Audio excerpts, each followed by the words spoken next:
Hi ಸ್ನೇಹಿತರೆ, ಇವತ್ತಿನ ಒಂದು ವಿಡಿಯೋದಲ್ಲಿ ಒಂದು ಕೊಕ್ಕರೆಯನ್ನು ತೋರಿಸ್ತಾ ಇದ್ದೇನೆ ನೋಡಿ. ಇದು ಒಂದು ಗಾರ್ಡನ್ನಲ್ಲಿ PVC ಪೈಪಿಂದ ಕಟ್ ಮಾಡಿದಂಥ ಕೊಕ್ಕರೆಯನ್ನು ಹಾಕಿದ್ದಾರೆ. ಗಾಳಿ ಬಂದಾಗ ಈ ಥರ ವೈಬ್ರೇಷನ್ ಆಗ್ತದೆ.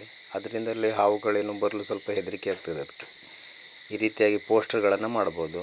ಮತ್ತು ಅದು ಈ ರೀತಿ ರೆಡಿ ಮಾಡೋರು ಕೂಡ ನಿಮ್ಮಲ್ಲಿ ಏನೇನಾಗ್ತದೆ ಹೇಗೆ ಅಂತ ಹೇಳಿ ನಿಮಗೊಂದು ಪರಿಚಯಿಸ್ತಿದ್ದೇನೆ ನೋಡಿ. ಮಾಡ್ತಿದ್ದೇನೆ ಒಂದು PVC ಪೈಪಲ್ಲಿ 4 ಇಂಚಿನ ಪೈಪು ಈ ರೀತಿ ಕಟ್ ಮಾಡಿ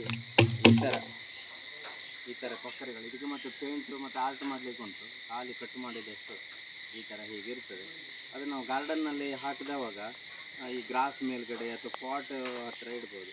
ಈಗ ಗಾಳಿ ಬಂದಾಗ ವೈಬ್ರೇಷನ್ ಆಗ್ತದೆ. ಆವಾಗ ಹತ್ತಿರ ಯಾವುದು ಹಾವೆಲ್ಲ ಬರುವುದಿಲ್ಲ. ಅದೇ ದೊಡ್ಡ ಬೆನಿಫಿಟ್ ಅಂತ ಹೇಳಿದರೆ ಮತ್ತು ಭಾಳ ಚೆಂದ ಕಾಣ್ತದೆ. ಮತ್ತು ಏನು ಹಾಳಾಯ್ತು ಅನ್ನುವಂಥದ್ದು, ಮುರಿದೋಯ್ತು ಅನ್ನುವಂಥದ್ದು ಸಿಮೆಂಟಿನ ಥರ ಇಲ್ಲ. ಈ ಥರ ಫೈಬರ್ ಈ ಥರ ಹೀಗೆ ವೈಬ್ರೇಷನ್ ಆಗ್ತಾ ಇರ್ತದೆ. ಈ ಥರ ಬರ್ತದೆ. ಹೀಗಾಗಿ ಈ ಥರ ಬರ್ತದೆ ಕಟ್ಟಿಂಗ್ ಆದಮೇಲೆ ಇರ್ತದೆ. ಮತ್ತು ಇನ್ನು ಶೇಪೆಲ್ಲ ಉಂಟು. ಜಸ್ಟ್ ಇದು ಮಾಡೆಲ್ ಅಷ್ಟೇ ಮಾಡ್ತಿರೋದು. ಎಲ್ಲ ಮಾಡಿದ್ದೀನಿ ನೋಡಿ ಎಲ್ಲ ಮತ್ತೆಲ್ಲ ಶೇಪ್ ಕೊಡಲಿಕ್ಕೆ ಉಂಟು ಈ ಥರ.